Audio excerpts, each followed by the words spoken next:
So hello, I am Scott Bob Dorr, and welcome to Gray Scott Amp Repair. This is going to be the place where we will do amplifier repairs as well as prop builds and guitar amplifier builds. And today what we're doing is featuring the Dorlac, the world's first Flux Capacitor amplifier model. Now this thing, aside from, well, starting with the Flux Capacitor, you got real high voltage vacuum relays that are vintage as hell in there. And so as such, these are going to be a very limited run. So if you are a Back to the Future nutcase, like I am, and you want to have an authentic miniaturized flux capacitor in your guitar amplifier, you better hop on it, because these things are, well, obsolete. So I was able to find enough for possibly a run of between 20 and 30 of these amps. And this particular amp, the amp itself, is put onto the chassis of a Fender Princeton, kind of 10-watt model. And this model has got a single 12AX7 preamp tube, a 5Y3 rectifier tube, and a 6V6 for your power. So it's a very basic amp. There's one channel. It's just your typical volume tone, and this thing gets a variety of damn tone out of it. So in some of the features of the amp, just to go through quickly, you've got your mains here, which are separate from your auxiliaries. So the auxiliary lights and all of the fun stuff can just be either turned off or turned on by this as a whole. Kind of hard to see, but this meter does have a backlight.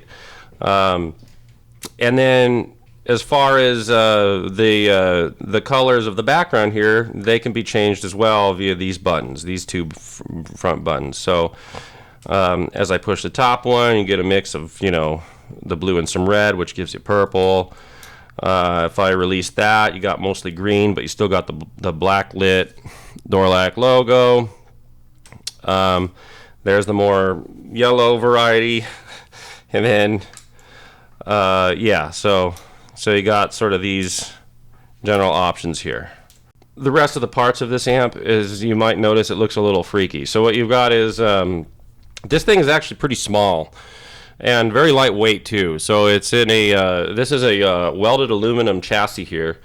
All of this is aluminum, so it's actually relatively lightweight, and it's modeled to be like the time circuit display from the car. The parts used are aircraft switches, as well as watertight fittings there. These actually plug the auxiliaries into the base of the amp. And for a handle, this is a real aircraft helicopter lift rod. Ham radio knobs, again, vintage Bakelite, absolutely obsolete. And same thing with the meters, real Bakelite meters.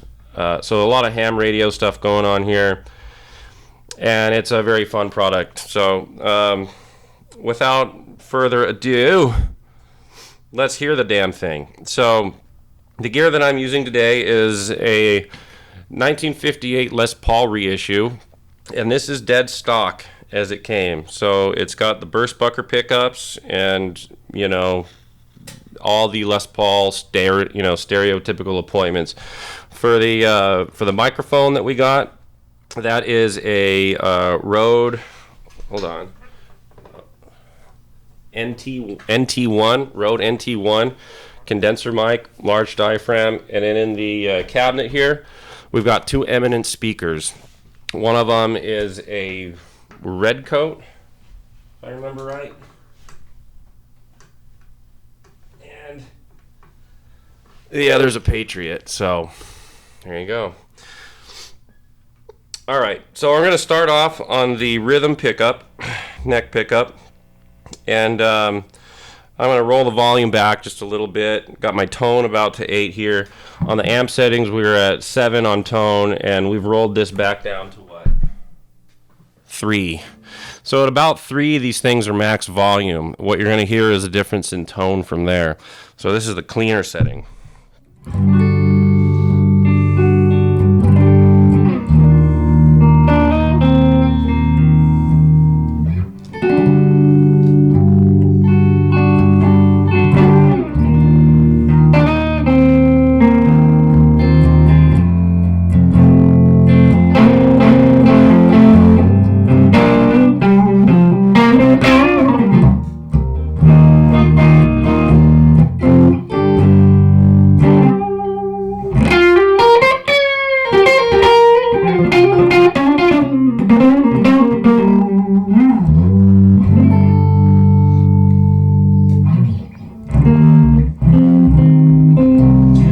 Try to play this song in both clean and dry settings.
All right, now let's try the treble pickup.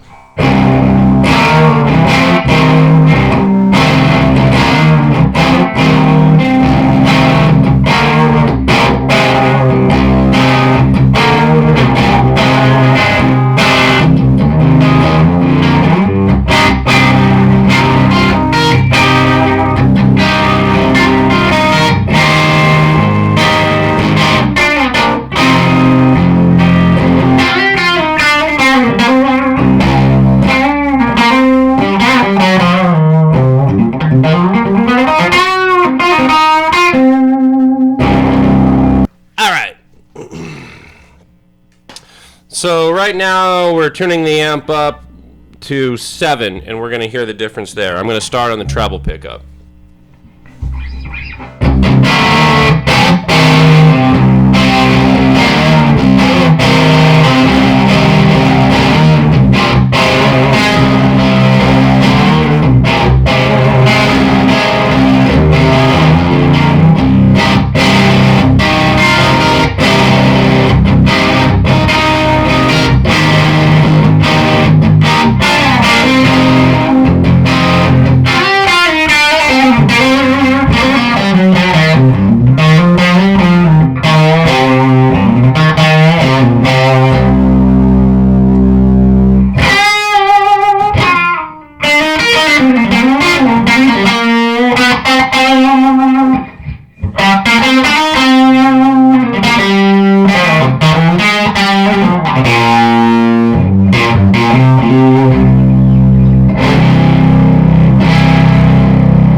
Switching to neck.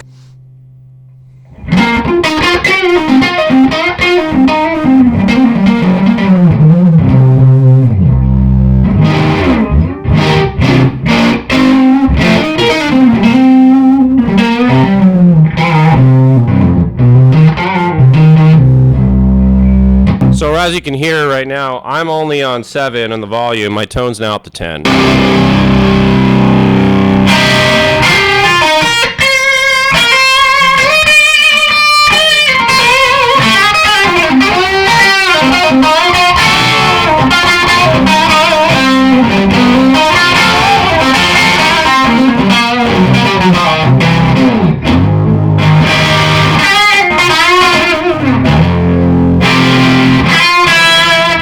Shit. Let's try the rhythm pickup.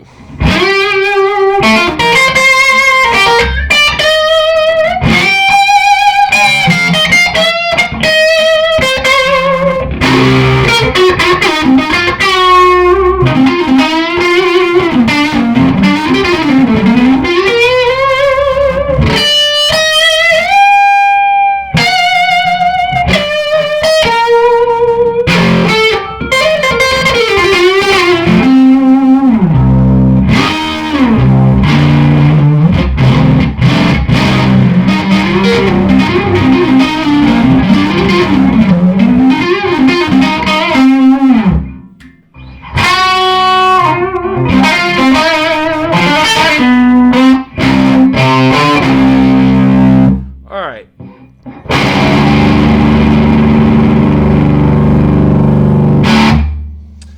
Let's try something different. We're going to bump the volume up all the way to 10 now.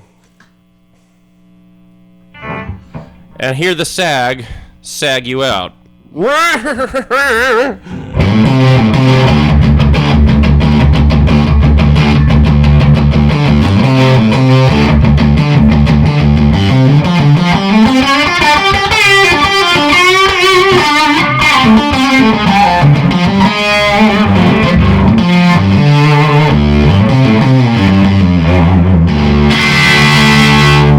But my favorite setting is this 7 thing here. About 7, 8, tone all the way up.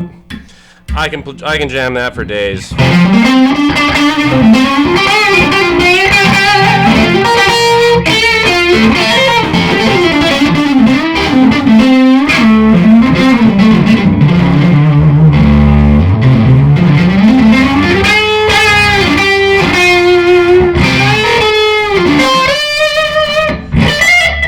Nice.